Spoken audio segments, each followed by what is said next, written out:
Hey guys, welcome to a special edition of Hall, Hoops, and Happenings. And there's no hall, there's no hoops, but there is a lot of happenings tonight. And we're, in the words of John Sterling, we did a show last night, so we're back to back and a belle to belle, 2 nights in a row. And this is a special one because I am not a Swiftie, but I'm a father of two Swifties, but we are talking about Taylor's new album, Showgirls. And let me go over first. We have Ryan Scoops, Luigi Wyndham. Ryan, you're a Swiftie, correct? Yes, that's correct. And thank you for producing. We have now, Paul. You're not a Swift. Are you a Swiftie?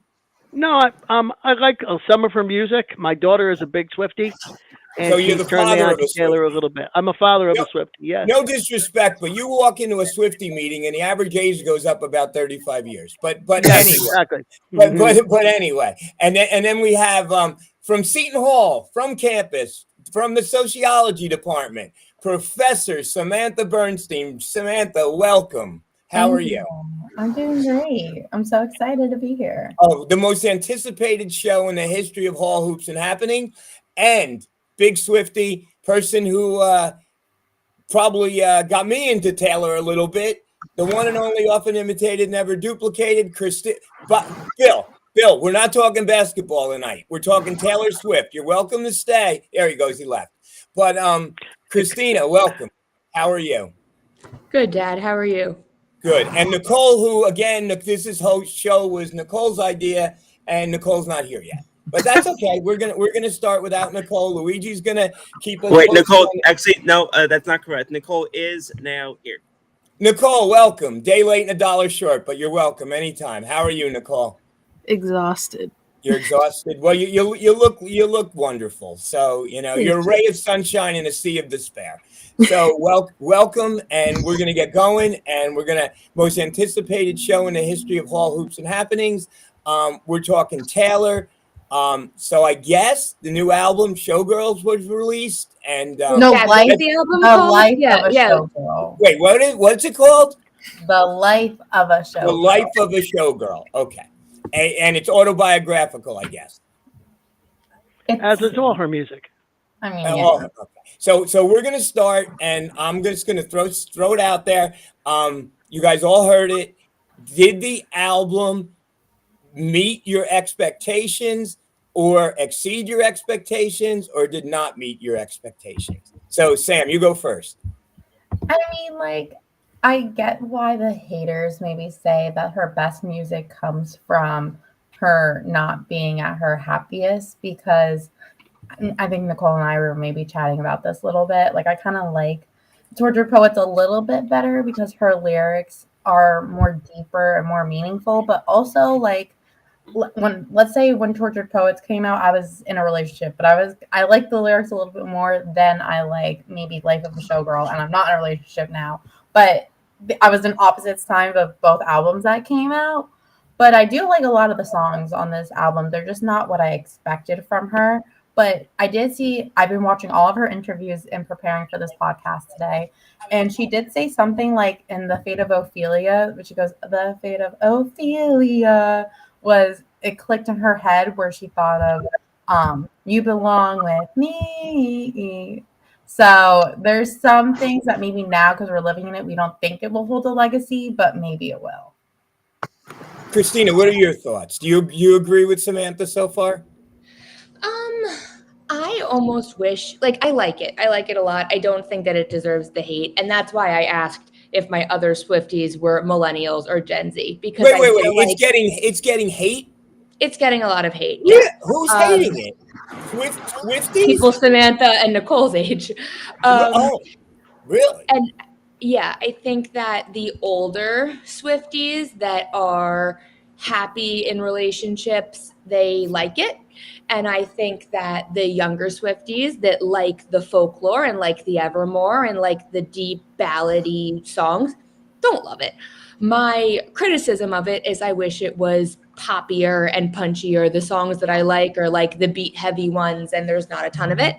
But I overall like it and think that people who, just liked her because of the Eras Tour and the things that they saw on the Eras Tour. Like, this is real Taylor. She's weird. She's quirky. She talks about sourdough. Like, she's, and it's authentically her. So I enjoyed it. So she switched up a little bit, right? She evolved. Is that a good word? So I was watching whatever Jimmy she was on, because I always get them wrong. And she was talking about how this is the first album that she put out that in the mindset that she was in when she wrote it is still the mindset that she's in now. And that's never happened before. She put out Tortured Poets when she was not as moody as she was when she wrote it. So she's definitely evolved, and there's nothing wrong with that. Nicole, your thoughts?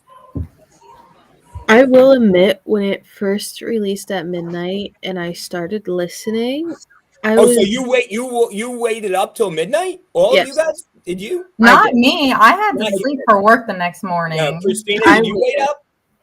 I was catching a 3 a.m. flight, or a 6 a.m. flight, so I listened at 3 a.m. in the airport, but I didn't wake up for it. So, Nicole, you waited up till midnight, and then what happened? I skipped over The Fate of Ophelia only because I really wanted to hear Father Figure, because we all know I love George Michael. May he rest in peace. I will admit, I thought based on the album cover and the way that, I don't know, the album was described, it was going to have more of a jazzy feel to it. And the music itself does not it doesn't portray that from the album cover. So I feel like it was a little bit misleading in that sense. Not trying to say the music's not good, but it's just not matching up to the theme of the cover. That was my first thing. Second thing, there's so much sampling going on in all of these songs that it makes me wonder, did she really write these? Because there's a lot more sampling than her other songs. And her team literally sued Olivia Rodrigo for the exact same thing, but a way tinier situation. But if you go song to song, there is Jackson 5 references. There's a Spanish Kids song that's referenced. There's a Jonas Brothers. Jonas Brothers reference. There's Be My Baby referenced. That's the thing I really didn't get, because it's like when I first heard Wood, the first thing I thought was Jackson 5. Like when I was listening, it wasn't like, oh, this is Taylor's sound. Like, it just sounded like something different. And that's where I was kind of confused, because I know her for putting out these metaphorically amazing lyrics and stuff, and just some of them didn't make too much sense to me this time. I mean, as the album has been, settling into its new stream and everything, and I've been like hearing it more on TikTok and stuff, like I really like Ophalite. I like The Fate of Ophelia. I love Father Figure. That one I think is my favorite out of all of them. But is it my favorite album she's ever put out? No. Are you disappointed? No, Samantha. A little bit, only because I had higher expectations. Okay, so Nicole, you're what's saying your favorite album? Oh, Speak Now. Okay, and what's yours, Samantha? I don't know. I'm like a little bit all over the place. I mean, like when I listen to stuff, I think it's more of the mood that I'm in. But like this morning, funny enough, Nicole, I was listening to Back to December on my way to work, just because it's such a good song to like scream to and like sing your voice out. Like I like the songs that you can scream and like sing your heart out. Like You Belong With Me, Back to December. Also, I was thinking of The Summer I Turned Pretty a little bit, and we can talk about that later too, because Taylor did discuss about her music in that show. Paul, what did you think? I'm assuming you didn't wait up till midnight. No, I didn't wait up until midnight. So musically, it's not her best album. Again, that's not the same thing as hating Christina to say that it's not her best album. I think that Red is much stronger in terms of just the individual tracks on it. I think that Evermore is stronger lyrically. I think that the sampling gets distracting. Yeah. in the middle of the song, you're trying to figure out what like Ophalite. I've listened to 10 times, but I haven't actually listened to the words. I'm trying to figure out where that O chorus came from, because I know I've heard it in another song, and I know I've heard that melody at the end in another song, so it's distracting. Now, I think that Taylor Swift has made a living in being herself, and people love her because she is genuine. I think this is genuinely where she is. I think Wish List kind of solely is emotionally getting ready to get married, and wouldn't it be nice to live on a cul-de-sac with a basketball hoop and not have people all around me? Which is kind of an interesting thing to say to Swifties who are up at midnight waiting for her album to come out. Leave me alone. But which I don't. Again, it's difficult. By the way, fame and celebrity aren't the same thing. So and I think as a piece of art, it might be the best thing she's ever done, because there is a unifying theme. There are multiple different versions of who she is, ranging from references to Hamlet to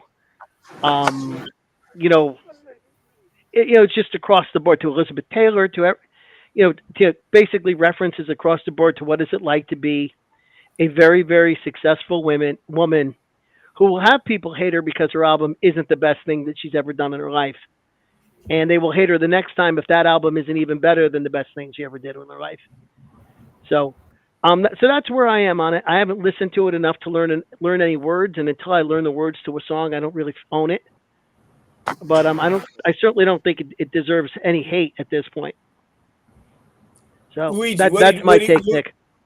Thank you, Paul. Very, very, again, very, very studious, very in-depth. Appreciate it. Luigi, what are your thoughts? Do you like it, Luigi? I liked it. I think in terms of the comp between, in terms of juxtaposed between this and the Tortured Poets Department, I think there were more songs that I liked on the Tortured Poets Department. However, there also were 3 times as many songs on that as there were on this one. So I think that if in terms of a percentage of songs that I like, I think I liked more songs on this one. My friends with whom I waited until 11 to listen to, because I live in Central, so it was out at 11 p.m. that night. So my friends and I went through every track that night, and I think we agreed that there was a lot more filler, what we felt like filler on TTPJ.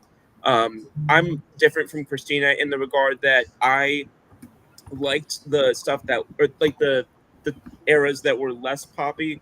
My favorite my favorite album of hers is still Debut. And my least favorite of hers by far is still 1989. So I preferred the country free pop, that era from her. And then I liked when she kind of went back to that around like the Lover time a little bit. But on this one, I thought there were some great songs. My favorite one was probably Nicole. I apologize. The one you just referenced with regard to George Michael. Can you please remind me the name of that? Father Figure. Father Figure. Thank you. I'm sorry. I'm bad with names. So Father Figure was definitely up there. Canceled, I think, was probably my co-favorite. I thought that was a great one. And but there were very few songs on this one that I overtly didn't like. There is still part of me that's hoping that she'll go back to sort of that earlier sound when she was just working with Nathan Chapman and not bringing like the Max Martins and 10 other producers into it. But again, and I was also curious to see how it would go, because I'm pretty sure this is the first one that she put out since she got back the rights to all of her old music. So I was curious to see how that was going to play out as well. In listening to everybody, and Luigi, you and I are big Bruce fans, and a Bruce movie's coming out. And the thing about this movie is that Bruce was at a point in his life where he wanted to do an album just for him. He didn't want to do it for the record could this be where she's at? And she's like, okay, I'm in love with Travis. I'm feeling great. And I want to do this thing for me. And if it's not critically acclaimed or if it's not popular, I'm okay with that. Christina, could that be where she's at? I think that's 100% what it is. And going to what Luigi was saying, my favorite album is Speak Now, and my second is Red. So I definitely love the deep lyric ones, and I grew up with that. That's just not where I am right now. Yeah. In the music that I want to listen to. Yeah. So maybe the same could be said for her too, right? She has those deep lyrics in her, but right now what she's producing is fun. Yeah. Did you agree with that, Sam? I mean, I do agree with that because even she mentioned it in all of her interviews recently. I think it was on the Z100 one where she's like, it's something like, I forget the word she used, like something. So it's like she's happy about it because she's actually joyful about it. Like Christina said, when she released Torture Poets, she was so miserable. So when it came to album release week, like she didn't want to do the interviews because she didn't want to talk about it. But she's willing to talk about all these songs on this new album because she's proud of it because it matches where she is in her life right now. Nicole, thoughts? I agree with all of that. It's evident that she's in a much better place in her life, given that she is starting to go back into doing interviews, which she has not done in a long time. And like Christina said, like, our music taste changes as we get older. I mean, I have been listening to more rock and roll recently. So, like, yeah, we're all in kind of different phases of our music preferences.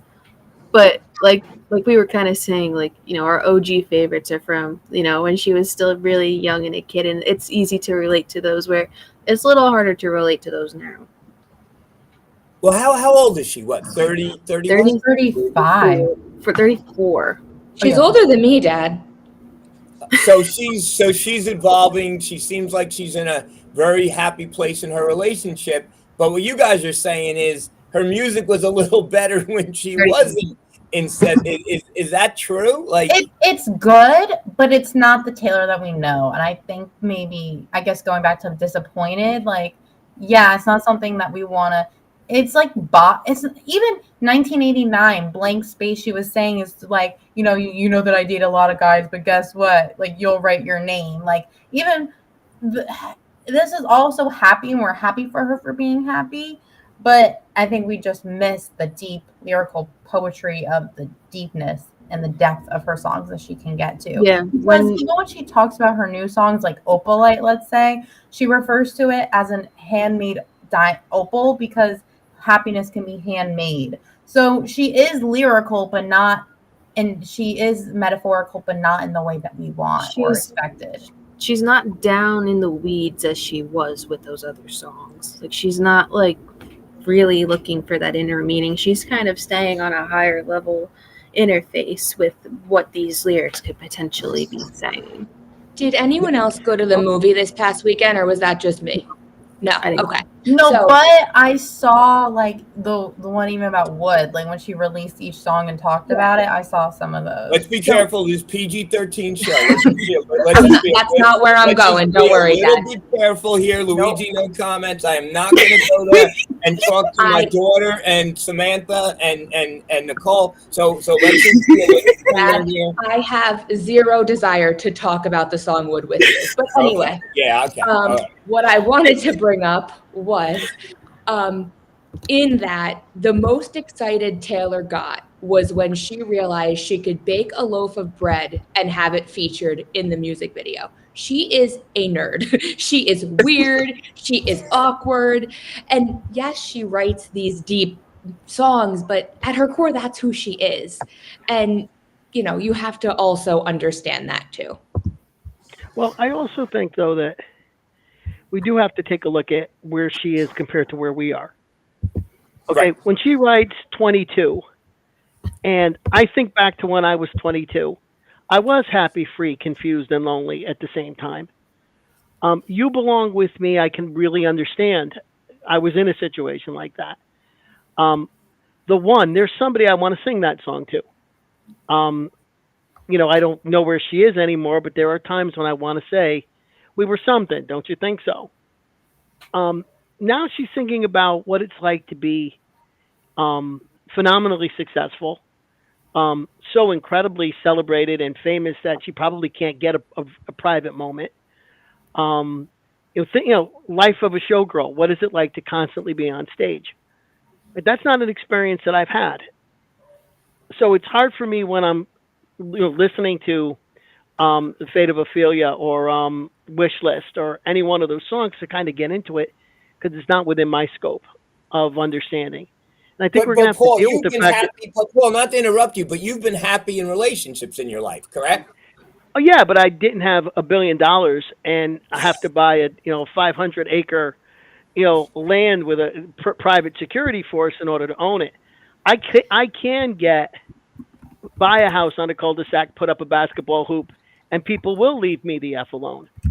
Okay, I don't have to worry about that. It's not a wish list item for me, and that I think is a lot of the difference. And I'm going to throw out one other thing. When John Lennon was in his 30s, he took 5 years off and didn't write a song from 1973 to when Double Fantasy came out. Sometimes these artists just have to stop for a while. Sometimes they have to let their creativity get replenished. And it may be time for Taylor to take a year or two off. But is that when John Lennon was in love with Oko? He had broken up with Yoko.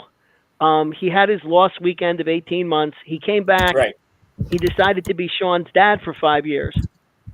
And believe it or not, he only started writing music when Paul McCartney came out with "Take It Away" because it was the first Paul McCartney song that John Lennon had heard that he actually was jealous of.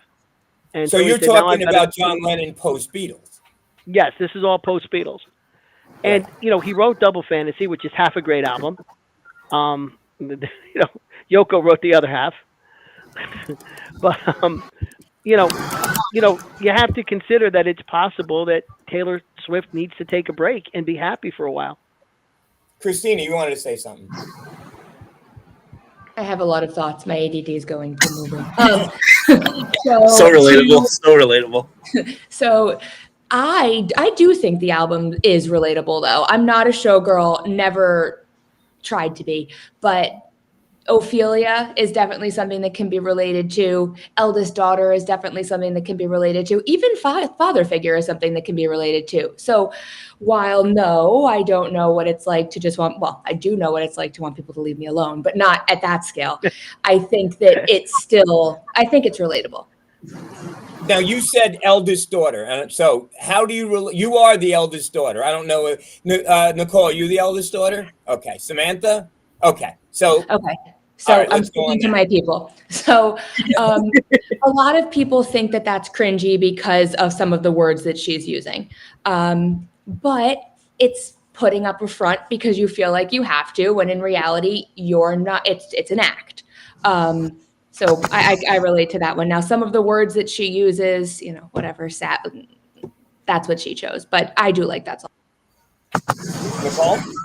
Yeah, that song? That's one I forgot about. I really do like that song, especially because a lot of the firstborns, oldest daughters relate to that, having to, pick up the pieces if someone needs help in the house, and you're kind of like the third parent, so to say, like that kind of stuff.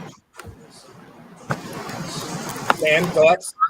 To be honest, I didn't really listen to that song as much because I didn't love the beat. I like Father Figure, I think, a little bit more. And I was seeing a lot of TikToks for the line that she goes like, "And I protect the family," and everyone's saying like that line is relating to the fact that she got her albums back. Like she is going to protect her albums because she is proud of her first 6 albums and what she put out there into the world. Luigi, are you the oldest child? I'm the only child. Okay. but I just got a thought, because didn't Mr. Swift recently have some heart issues? And like, didn't she step up and basically be like the parent? She's the older. Yeah, but she wrote this album in 2024, and that happened in 2025. Okay. She wrote this while she was still on the Eras tour on the European leg. But maybe there were other things in her life where she can relate to, like, stepping up and helping the family. For me, I don't know. What other Nicole? What other songs did you really like in the album? Ruin the Friendship, Eldest Daughter, Father Figure's my all time on that album, number one. Fate of Ophelia took me a little bit to adjust to, but I do like that one. And Ophelia is very boppy, like it's all over TikTok right now, so like it's just growing on me. Wait. Okay, the fact that we're talking about this song, I have to show my shirt. Okay, Oh, boy. Nicole, you didn't see this shirt yet. I'm gonna change my mirror image just for this picture, just for this shirt. I spent $55 on this shirt. Can you? Oh see my it? god! Wait, can you see it? Yeah, Wait. Okay. So that's so it's cute. 87 plus 13 equals 100 because even the lyric goes will be 100 on the land, the sea, the sky, pledge allegiance to your team, your vibe. So literally, yeah, I want to learn the dance. I need someone to teach me the dance, but that's another topic for another time. Taylor But can teach you the dance. I have She's another really shirt good too at that I got. Okay, I'll show this shirt too. I have a lot of shirts. Damn. Hold on. Okay. So that was shirt one that I got. That's a nice shirt. Well, that shirt This also I is got. the New Heights. Oh. See, I like that. Oh, I remember that one. I got this one too. Then this is so old. But remember when she first when Travis was first at one of her shows and she was like, Karma is the guy on the Chiefs. Love that. Nicole went absolutely insane, blowing up my phone when she first sang that song. Our whole group chat went nuts for that. So I definitely have some Swiftie shirts. So Sam, were you a football fan or a Chiefs fan or before? No. So I wouldn't say I was like a football fan. I was with someone at the time who was like into the Giants. So like they would talk about it. So then like you kind of get into it a little bit. And then I really got more into it because of Taylor Swift. And then I liked Alex Earl, and Alex Earl is dating Braxton Berrios. And one time they were like against each other, Alex Earl versus Taylor Swift. So I remember making a TikTok like, who's going to win, Alex Earl or Taylor Swift? I think I remember seeing that actually. Yeah, that's on my TikTok. So I will say Taylor Swift definitely got me more into like football, but I kind of had like a little bit into it already. Are you a Chiefs fan now? Honestly, like when it just pops up on my phone and in our group chats, that's when I'm following it. I'm not gonna like religiously follow it, but when it comes up in our group chat, like I didn't even know Travis played the other day because he didn't win. It only pops up on my thing when he wins. So Oh, that game was crazy. I'm not watching it for the game. Like when when he wins, that's when I'm going crazy, you know? Christina, I know you like started watching football and I ended up getting Red Zone because of that. Are you still a Chiefs fan? You're going to get me in so much trouble. Why is that? I support, the team that I like aligns with Luigi's hat, but I can't say that because I'm marrying a Giants fan who is pretending not to be listening to me right now. But you like this whole Chiefs thing with I like Jason. Listen, if Travis wasn't dating Taylor, I don't think I'd care about him. I like Jason. I like Jason. I like Kylie. I like the Eagles Autism Foundation. I like everything that they do. And then I also like Taylor Swift. so you like the whole thing with the football with Kaylee and Donna and Ed and I know that Ed hasn't listened to the album yet and and you did your research. What's the oldest daughter's name? Kylie? Kylie's daughter's name? Wyatt. So Wyatt likes it or something. I don't know. But then Jason asked Travis about that song we're not talking about, and Travis tried to brush it aside. And yeah. So Nicole, you're into sports as much as anyone I know. Were you a football fan before this? Well, you're a Cowboy fan, but did you change your allegiance a little bit to the Chiefs or no? I mean, the way I look at it, the Kansas City Chiefs have no implications on the Dallas Cowboys, at least until this season, because they play them on Thanksgiving. So I'm going Cowboys all the way on that, obviously, but Dallas is in the NFC. Kansas City's in the AFC. They really have no implications on one another. So in my head, it's okay to give Taylor some credit over there because it means nothing for me, at least until Thanksgiving. But she's bringing new fans to the game. Yeah, yeah. But Christina. Oh, sorry. I was into football way before she started. Way before Taylor was. Yeah. But Taylor knows what a cover 2 is, and you don't. Yeah. Anyway, Luigi, go. No, I was just gonna say because Christina referred to my hat, and I was saying that part of the reason why I chose to wear this for the show was because if you remember, this is the team that she grew up rooting for was Philly. So. But was she into it when she was younger? There's dispute as to how much she was into it. I just know that she was a Philly fan, so I went with it. Paul, I think it's like her dad was. Yeah. Her dad was? Mm-hmm. Paul, is she good for the game? Depends what you mean by good for the game. I don't have it's not her fault that every time Travis catches a pass, they put a camera on her. And I would imagine she's probably getting as sick of it as we are getting of watching her. Anything that brings new fans to the game is good for the NFL. It's good. People who have no idea who the Chiefs are buying Travis Kelce shirts because of her. That's all very good. I'm something of a compartmentalizer. So I put my music in my music box, and I put my football in my football box, and I don't like that. I don't care about celebrities at football games. I don't want to listen to politicians tell me who they think is. I don't want to see the president's bracket when he fills out the NCAA tournament bracket. And I don't want to hear entertainers tell me who to vote for. I have great respect for professionals, and I think they ought to stay in their lanes. But that said, any more eyeballs on the game that she brings is good for the NFL, certainly. And younger eyeballs, right? Well, I think it's the same thing with the Super Bowl halftime performer whose name escapes me after I promised to remember it. Bad Bunny. Bad Bunny, yes. I mean, I don't think that his demographic and the NFL's demographic have all that much overlap, which is probably why he was chosen. So he's going to perform, and I think that there are going to be people who might watch him and then some of the second half. And if they become football fans, that's great for the NFL. Let's getting back to this album. Luigi, favorite song from the album? Honestly, the one that we're not talking about. So Wood, we could talk about, but we just Wood, yeah. So Wood, okay. Christina, favorite song from the album? That's hard. Probably Father Figure, which I hated at first, and now it's like 1 and 2 with Opalite. So Nicole, your Father Figure, right? Paul.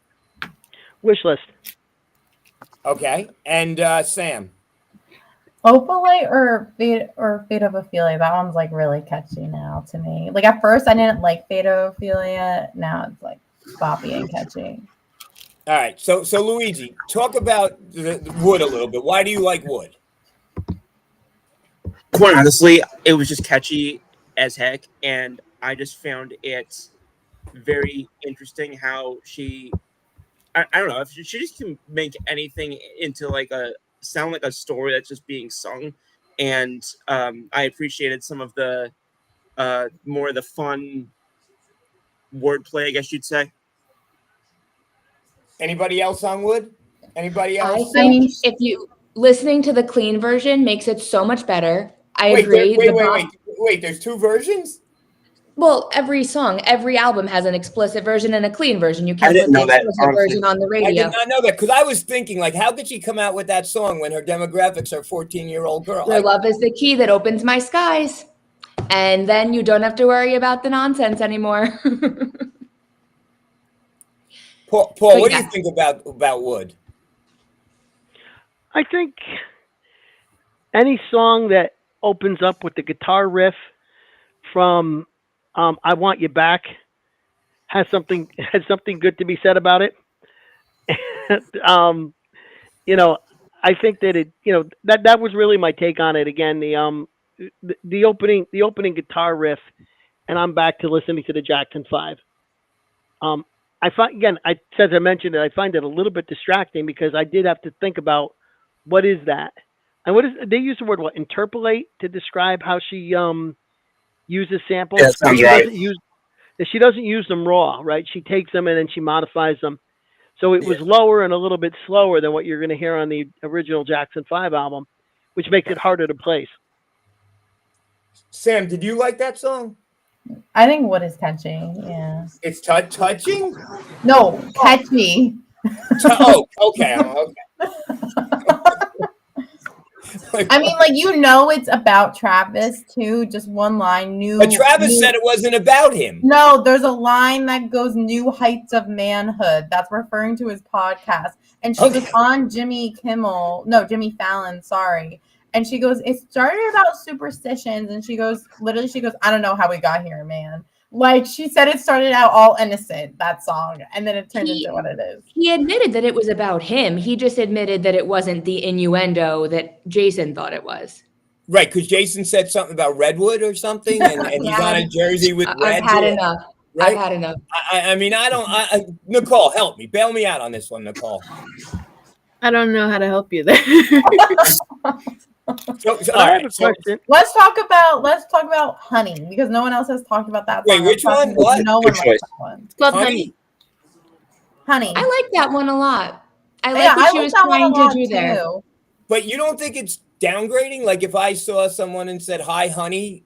No, but that's what she's saying. Since being with Travis, it used to be like passive aggressive, and she didn't like how people spoke to her when they used those words. But since being with Travis and how Travis actually genuinely calls her like honey and sweetie, it made her change her connotation of those words, and it made her happier to hear those words. So it's okay when someone you're in love with calls you that? Yes. You don't want someone to talk to you passive aggressively, no matter what they're saying. But Travis never looks down on her, is what she's saying. Like she feels safe with him because she knows that he has her best intentions. Nicole, what do you think about that song? I honestly thought it was funny how Travis guest appeared in Happy Gilmore too, and he was painted with honey. So that also could have, I don't think it was an intentional Easter egg, but it kind of just falls back. It's about him, and she's just in a much happier place in her life with him compared to how her other relationships ended and the effect that it had on her life. I think it's just really like showing that there are no parallels between what she once experienced versus what she's experiencing now. And I don't remember what song it was, but there was one song where she mentioned something about, getting married and having multiple kids on the block, like making the whole block look like you. Yeah. And there was a song on, I think it was 1989, where she said, I wouldn't marry. No. Oh, Midnights. I wouldn't marry me either. A pathological people pleaser. Like she was at one point, no, don't want to get married. Her whole perspective on that changed because of him. I mean, so let me real quick, Eddie, not to interrupt, real quick. So Eddie Martinez, this is the state of Pirate basketball. Eddie, again, we have talked more Pirate basketball. We can go in depth. We don't want to talk about David Gabriel winning a 3-point shooting contest at Fan Day. We know all about that. We know Bud Clark's going to be a superstar. We know, this Hines is going to be another baby Shaq, but we're not doing that tonight. Tonight is a special show. We're talking about Taylor's new album. We're letting Samantha, Nicole, and Christina have some fun and be highlighted a little bit. So, come back next week. That's all I got to say. All right, Paul. So what do you think about Honey? Honey, I don't know. I didn't listen to it enough. I don't have a good sense of it. So that's one of the few songs that I actually didn't get a feel for. I thought Nicole summed it up pretty good. I thought Nicole was very deep in her in her assessment. That was good, Nicole. But Christina, as your wedding, I'm sorry, Christina, as your wedding approaches, would you marry somebody who wrote Champagne Problems? I am champagne problems. Michael is marrying someone that is champagne problems. So no, I wouldn't, but there's a special kind of crazy that would. There you have Oh it. wait, what is Champagne Problem? Is that a song on this album? Am I No, allowed to No, curse it's on off this? of. It's off of A Evermore. lyric is, "What a shame she is effed in the head." She would have made such a beautiful bride. What a shame she's effed in the head, they said. The song is written to the guy. Sometimes you don't know the answer until someone's on their knees and asking. So I think apparently it's a story of a woman who leaves a guy at the altar. yeah, So or if I'm failed Travis, proposal. yeah, a failed proposal. I'm not sure if I'm Travis. Well, I mean, she did say yes, so I suppose it was all right. So you guys said father figure. Nicole and Christina both like father figure. Tell me about father figure. I like the bridge. I'm a big fan of Taylor Swift's bridges. I think that my biggest issue with this album was that there wasn't any strong bridge. And then I listened to that again. I'm like, there it is. I just wasn't paying much attention. Nicole? I'm very biased for liking this song so much, but like I said before, I loved George Michael and his music. So when I heard that this was going to be a song on the album, I was like, is this a cover or is she doing something completely different? Because then the George Michael Instagram account was like, praising her for like, bringing him back to life essentially through her music, and the hopes that, her fans may go and listen to what he had put out. And I love George Michael. But I saw some theories on TikTok that I actually think make a lot of sense. That Father Figure is a direct hit at Scott Borchetta because the brown liquor reference has to do with the fact that he owns some alcohol company, and in the clean version, she says checks, and she wrote a big fat check to get her music back, which is a dig at him. Protect the family. The family is her masters. So I really thought that was a very strong, like, F you. I got what I wanted back. That was one of my favorite. It. That was one of my favorite things about that song. Yeah, like it was It was so powerful. And I interpreted it as her being the mentor for all of the other pop girls after her experience. Mm-hmm. Sam, do you like that song?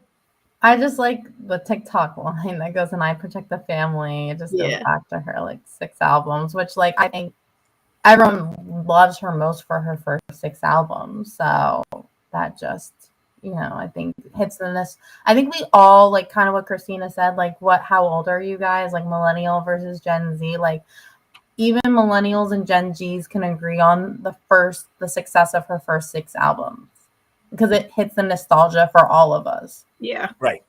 And even with Christina's point there about, being that mentor to help the up and coming budding artists not to fall into the same pit that she did when she was young and naive.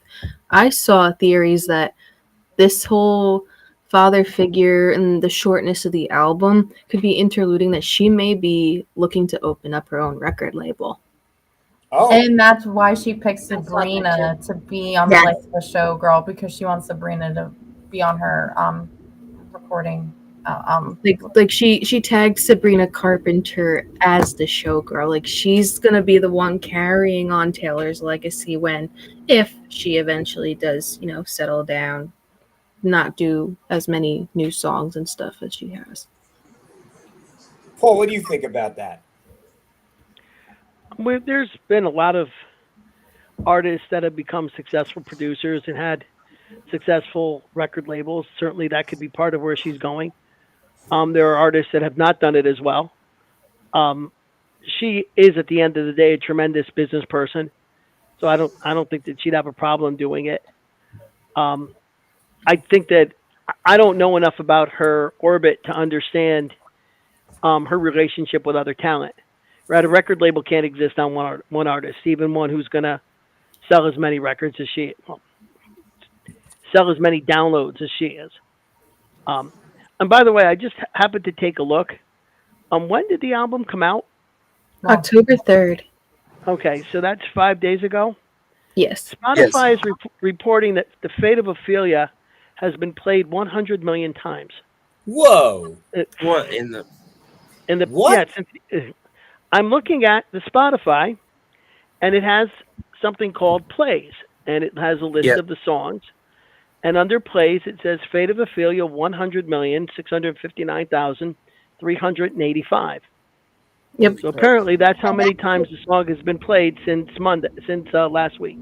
I know that And was that's on released as Spotify. I know that was released as the first single. Right, and that's But there's just also Spotify. Apple Music too. So you have That's right. people that didn't listen on that. Yes, that's right. That's one streaming service. Yeah. So what do you guys think about that song? We haven't talked about that song. I like the video. The video helped me like the song a lot more. Luigi, And my what do you favorite- think? I liked with the Sorry. movie that in the movie they showed the making of the music video, and I really appreciated that. Sam, Fate of Ophelia, what do you think? So the line 100 on the land and the sea is 87 Travis, 13 Taylor, together equals 100. So she even in the music video and in the song she's saying is like Ophelia, she thought that she was never going to find anyone. She was always going to be alone, always going to be single. And Travis changed that for her, and she fell in love, and she is going to marry someone, and she's going to be happy. So she's not going to be like Ophelia. So that's where she gets like her shakes, her Hamlet in. And that goes back to her being her lyrical, metaphorical self. I kind of like it because the chorus is catchy. And also it's like, as a lesson to others, like it will happen in its own time. Like you're not going to end up like her, Don't Dude, sell. this stuff is kind of deep. Like you have to like, I don't know, to be a Swiftie, like you're not a lame brain yet. I mean, that's not, right? You have to have, you got 3 college graduates here, talking about this stuff and getting into some deep discussion. So yeah, that's kind of impressive. Christina, what do you think about that song? I like it. I like I said, after watching the movie and how her thoughts behind it and how she made the video and all of that, I liked it a lot more. It's not up there with one of my favorites, but I like it. And then Paul, you had said that your favorite was Wish List. Yeah. Why Wish List? Well, I think it was and by the way, let me just jump in on Fate of Ophelia. There are 3 pop songs that I've ever listened to that have led me to go to Wikipedia to read something. Fate of Ophelia is one because I haven't read Hamlet since I was in high school, and I wanted to remember what the Fate of Ophelia was. The second one, it was the Last Great American Dynasty, because I was fascinated by the story of the heiress of the house in Rhode Island that she bought, and the third one, of course, is We Didn't Start the Fire, just because there was a zillion references and I didn't know all of them. Now, as far Harry as Wish Truman, List is Doris concerned, Day, Red China, Johnny Ray, North Korea, South exactly. Korea, Maryland, Monroe. Yeah. Nicole has no Exactly. idea And there were, what I'm talking about. no, Nicole, there's not a single reference in that song that Nicole will know. As her Sugar Ray, knowledge of Pam pop. and John. No, Christina, do you know what I'm talking about? Mm. Marlon Brando, The King and I, Catcher in the Rye. You tell it. Well, We Didn't Start the Fire. I do know The King and I was a musical on Broadway. Yes. But this was Well, the Billy Joel song, and Christina saw Billy Joel with me the day before Thanksgiving. So I'm Oh, I know that That's one of my song. favorite songs by him. Yeah, I know that song. It has all the historical references in it. There you go. I know that song. History teachers love this song. Oh yeah. I It's know catchy. the Now, as song. far You as- just weren't singing it recognizably. Now it's stuck in my head. Because I can't sing. The Paul, dangers of finish having your daughter thought, on the please. show. The danger of Oh, I having love your it. daughter on the I show. love it. She's the one that keeps me in check. Absolutely. Well, I mean, so when it comes to Taylor Swift, the people like her, people don't like her, people love her, people hate her, and she's never been to my house for dinner, so I really don't have an opinion on what she's like as a person. I've never talked to her. You know, I've never, we've never sat down and had a glass of wine and chatted about a book. I don't know her. Um, a lot of her fans speak as if they do, and have what they perceive to be a very intimate friendship with somebody they have never spoken to. And we've seen this in a lot of cases, in other cases too. I mean, I don't know how many people I know who are referring to Charlie Kirk as Charlie, as if like they knew him, So for her to write a song where she's suggesting that maybe she doesn't love being Taylor Swift, maybe she wants to be a little bit normal, maybe she wants to not have the attention and celebrity that she has. To me, that was the most honest song on the album, and there's a lot of honest songs on the album. Fate of Ophelia's honest, Elizabeth Taylor's honest, Father Figure's honest. But I thought Wish List was really her for a moment, really sharing the idea that it might be harder to be Taylor Swift than we all believe, and we don't know her as much as we want to believe we do. So that's why I like it. Yeah. I didn't even get that from that song. I think Wish List is about a wish list of what she wants with a guy. And she even said in an interview, she never thought about marriage or anything until being with Travis. Like she goes, I love Travis. Like he is my best friend. Like I think there's a line in it. Like, don't you just want a best friend who is hot? Like, I just want you. Like, this is what she wants her life to be like now. Like what Christina's saying, like she's getting married. So she relates to Wish List because they've done even TikToks now in the song. Like, I just want you. And it's like wedding and engagement photos. Like she wants a whole block looking like him. And I love this line the best from the song. It goes, and we tell them to leave us the F alone, and they do. Like, she wants, like, people respect her and Travis's relationship. Like, they will ask and, like, they will tease and they'll give little hints, but they're not going to give everything. Like, Taylor even said the actual proposal itself is going to be between her and Travis, and she's not going to tell anyone that. I mean, this is just what she finally wants and she got. And I think, like, the wish list is, like, you can have all the money and the fame in the world, right? And like we will never understand that. But at the end of the day, none of that matters if you don't have love or happiness. And she can have that now with Travis. But I think that the point that you're making, Samantha, aligns with what Paul's saying. It's, we tell everyone to leave us alone, right? We don't want all of the tension. We just want to be left alone and be in our bubble. And they do. Nicole, any thoughts on Wish List? I like it. I don't think I listened to it enough to, get into as deep as Paul did, but I like his point. He's thinking like a Swiftie. So speaking of Swifties, and you guys have obviously, you're very passionate about Taylor, and she has touched you in a certain way. Christina, when did you first become a Swiftie, and what caused you to become a Swiftie? What was that moment? Well, it was when she was coming out with Fearless and Speak Now, like all of those initial albums being out. I remember that. I remember waiting for the release. I remember her announcing them, waiting up till midnight even then and getting them on iTunes, which is a foreign concept now. But so I remember it back when, I'm probably the closest one in age with her. So when the songs were coming out, it was very much modeling what life was like for me. So so she was a country singer at first, right? Is that true? Yes. So were you country Taylor or no? No, I'd say I was probably after debut. I'm trying to look at when that came out. Was it 2006? Okay, so I was in middle school. So I'd say it was more Fearless. Nicole, when did you become a Swiftie, and what song and why? Fearless, probably because of You Belong With Me, but But you were older when Fearless. You were younger when Fearless came out, correct? Oh yeah. So Fearless was the second album. But you discovered it when you became like a teenager, I guess, right? Like, I knew some of her debut songs, but I didn't really get into her until she put out Fearless and Speak Now. So that's similar to Christina, right?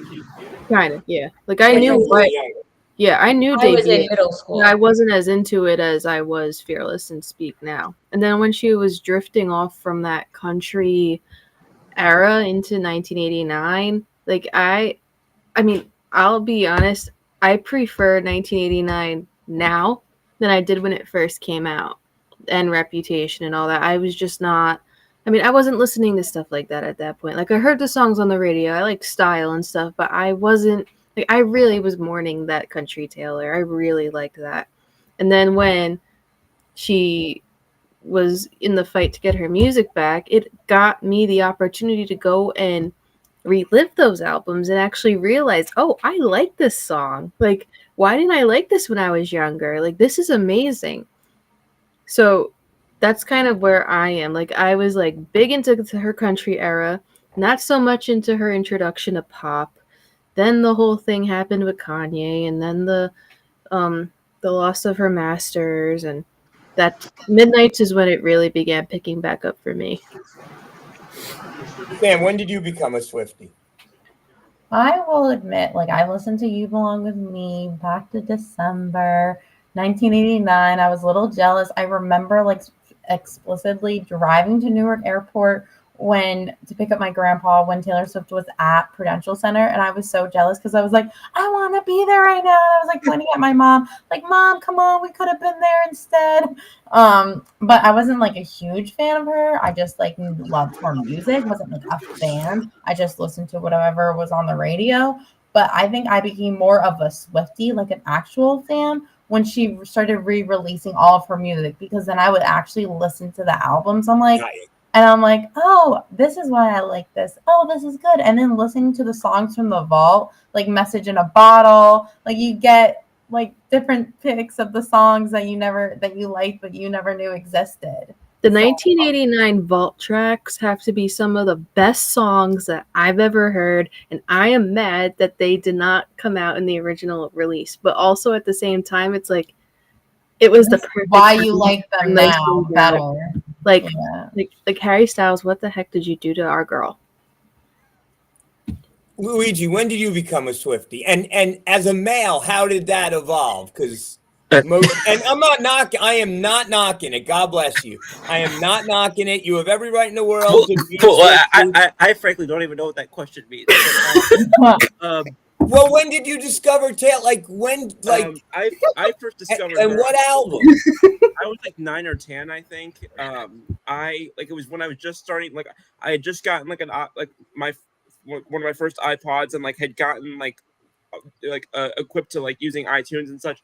But I was watching my TV, and it was one of those stations that like just played music. I don't even know if those still exist, but it was one of those stations that just played music. And I was on the country station, and they were playing. It was one of her very first songs, "Teardrops on My Guitar," and that was the first song of hers that I had heard. Really liked it, so that led to me going to find some of her other stuff. And then, of course, as she started to blow up with not just "You Belong With Me," but "Love Story," which I actually liked better than "You Belong With Me." And then songs like "Fearless." "Fearless" is actually my a wake up ringtone alarm sound thingy. So really, yeah, cool. So yeah, it kind of just developed after that, and then. Again, like I said, after 1989, I wasn't really as much of a fan of her because again, I've never really been into pop music the way I'm into country music, and it just that sound wasn't just there. So I didn't follow her as closely the next couple of things because like one of her biggest songs is "Bad Blood." I don't like that song at all. So then the next couple of albums I just weren't my thing, but yeah, I definitely still the last couple of time she's dropped something, my friends and I will get together, we'll listen to it, talk about it, and I'll always be looking forward to seeing what she puts out. Paul, you said your daughter was a Swiftie. Is that how you ended up following? Yeah, pretty much. It's a little bit more complicated than that, but not anything I'm going to go into over here. Honestly, it's a more interesting story for a beer, Nick, if you get that. But you did like her. You obviously do like her music. I like her music. My daughter turned me on to a lot of it. Red was something I listened to when my I listen to with my son a little bit. Okay. So we'll talk about we can talk about that later. It's funny how people can relate to and that's why some of these artists feel so close. That in your real life experiences, a song could be a moment or a memory or something with you. And I think that's great. Mhm. But I have a question. So Nicole, you were on campus and you were a Swiftie. Sam, you were on campus and you were a Swiftie. Luigi, you were on campus. Is that how you guys met? No. But how did you each discover that you were Swifties? I met Nicole right as COVID was kicking off in 2020 because I was on a student government ticket with somebody who introduced me to her because he knew that we would have like stuff in common. So Sam and I were both in the same co-ed fraternity, and that's how I met her. So the Taylor Swift actually had nothing to directly do with me meeting either one of them. It just happened that those were mutual interests. Yeah, but when did you guys figure out that you all like Taylor Swift?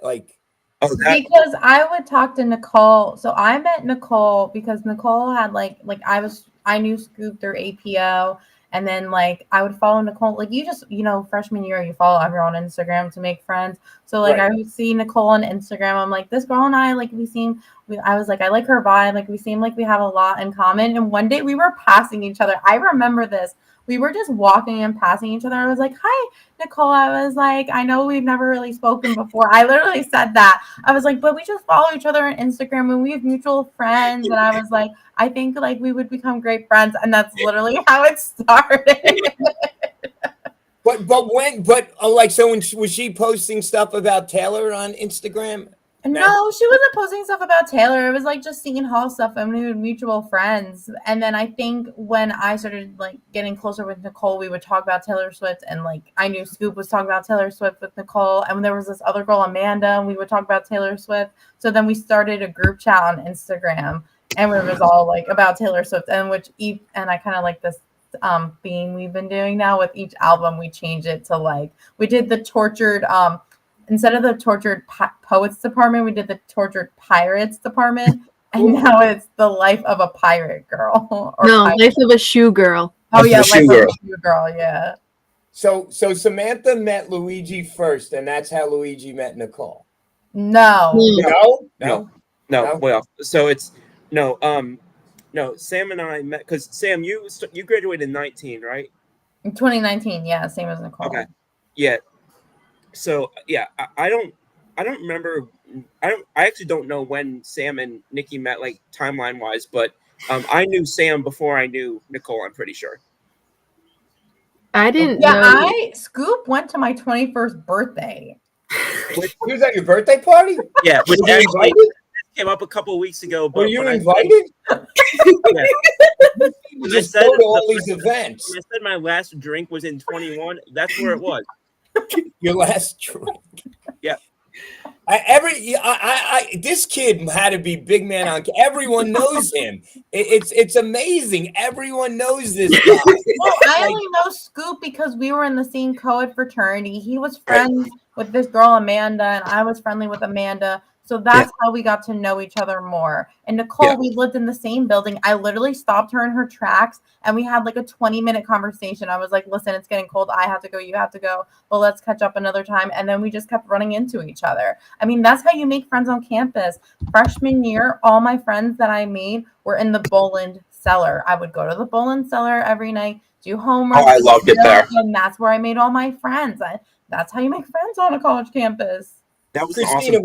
were they on the campus the same time as? Well, Jess didn't live on campus her senior year, but with Nick, they graduated in 18. I think I remember Nick from Bluebeard Army, when I was a freshman. Nick was not in Bluebeard Army. No, he was a manager. He was a manager. Oh, I'm thinking of someone else. So never mind. You're thinking of Lavero, maybe? I don't know them personally. I just know people and faces. Do you know Timmy Ice? No. Good for you. Long story short, though, I've known Scoop longer than I've known Samantha. Okay. But you've been to galas with Scoop, and you haven't been to galas with Samantha. We were at the same gala. Wait. Samantha, I helped her plan it. Nicole helped me plan a whole dance. Yeah, I A did. whole gala. Paul, I'm Yes. sorry, we're boring you with these gala stories. I mean, Christina just Nicole checked did out my hair and makeup that night. for a Yeah, I gala. did do your makeup. Nicole holds the record for most galas in a life. I mean, Hey, Nick, any listen, excuse to I get in have this a big thing? birthday coming up this month, and Nicole is ditching it. So you're blowing off Sam's birthday? Unfortunately, I'm going to see Cheap Trick. I was going to say, what's his name? Ooh. No comment. Wait, Nick, what did you say? I'm She going said, to I'm see blowing Cheap off Trick. Samantha. And I said, what's his name? Oh, I Who are think you his name. blowing I think his Samantha name off is for? Robin. I think his name's Robin Zander. Ooh. That's the lead vocalist of Cheap Trick.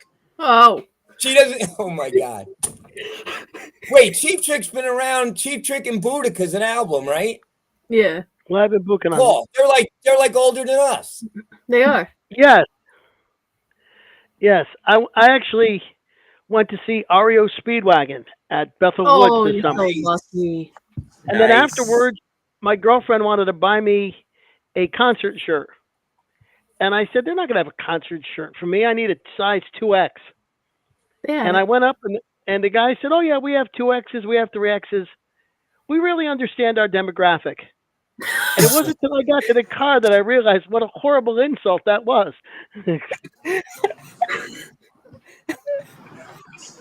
What is, wait, is Cheap Trick, your mom is all right, your dad, is that Cheap Trick? I want. Yes. Yeah. I want you to want me and surrender are their two songs. And How does that the go? flame, the flame, and oh, They also did a couple of Elvis covers. Can't help when you falling need in love. someone. The flame and when you need someone. Those are my favorite ones. Now, All right, Scoop, is anybody who was I in? said we were going to keep this to an hour. Christina, are you still there? No. Who's there? Christina, Let's get ice you got an cream. ice cream cone? Did I anybody have a really dessert. Christina's ever having an went? ice cream cone. I mean, Christina, final thoughts on Taylor. In what regard, Dad? I mean, I can go on forever. Anything about the album, about Taylor, about anything. I like the album. I wish people weren't so critical, but that's going to happen anyway. I like all of the shows she's going on and the press that she's doing. It's good content. Yeah, and I like having something new to listen to. Luigi, your final thoughts. I think Christina hit the nail on the head. I enjoy having new things to listen to, new things to discuss with friends, and go on to shows like this and talk about. Christina, enjoy your ice cream. Paul, final thoughts. I think the album is good. I think people are going to like it. I think the music on it is solid. Again, there are the Beatles I have a least favorite Beatles album, and certainly it's possible to have an album to say that something's not her best work and not say that it's not good work. Plus, the Yankees just lost 5-1. Yeah, it's why you see me griping under my breath over here. There goes our Yankee pregame show now and whatever. But anyway, yeah, I mean, my least favorite Bruce album was probably at one point Nebraska, and now everyone loves Nebraska. So go figure it out. Sam, I can see why that'd be your least favorite, though. yeah. Sam, final thoughts. I mean, I love Taylor Swift. Like, I won't lie when I said every day to work since Friday, I've been listening. I've been just repeating the songs from the new album, screaming them, and that's what I want. I want something to scream and listen. I mean, I just say scream because I'm singing on the top of my lungs. So I definitely do like the new album. I think it's just not what we're expecting from her, but it doesn't mean that I don't like it. Do you think it'll grow on you guys? I mean, Tortured Poets, I hated at first, and it grew on me. I was like, what is this? Yeah. 2 songs have already grown on me, so. Nicole, your final thoughts on Miss Swift. Like Sam said, like, I love Taylor, but I have not been listening to this album as religiously as the last 2 releases. Like, I keep going back to my Youngblood and Def Leppard and Cheap Trick. Like, I'm looking for something comfortable to listen to. Like, it's not my favorite, but it's good. All right, so it's not your favorite, but it's a solid album. Yeah. All right. Well, guys, great show. Talked a lot about Taylor. I think was there anything we didn't cover? No. I don't think so. I think we got most of it. think we did pretty well for a 90-minute or 70-minute show. Yeah, I promised Christina we'd keep it, guys Just want gotta to work. eat my ice cream. They're Gotta not doing get that your on camera. That's got to be behind a paywall. Behind a paywall. Love that. Behind a Guys, paywall. great job, Paul, as usual. Utmost respect. Great job. You did your research. I had no idea about any of these songs, but you guys did it out of the park. Good night, everyone. Good Thank night. you. Go Good home. night. Good night.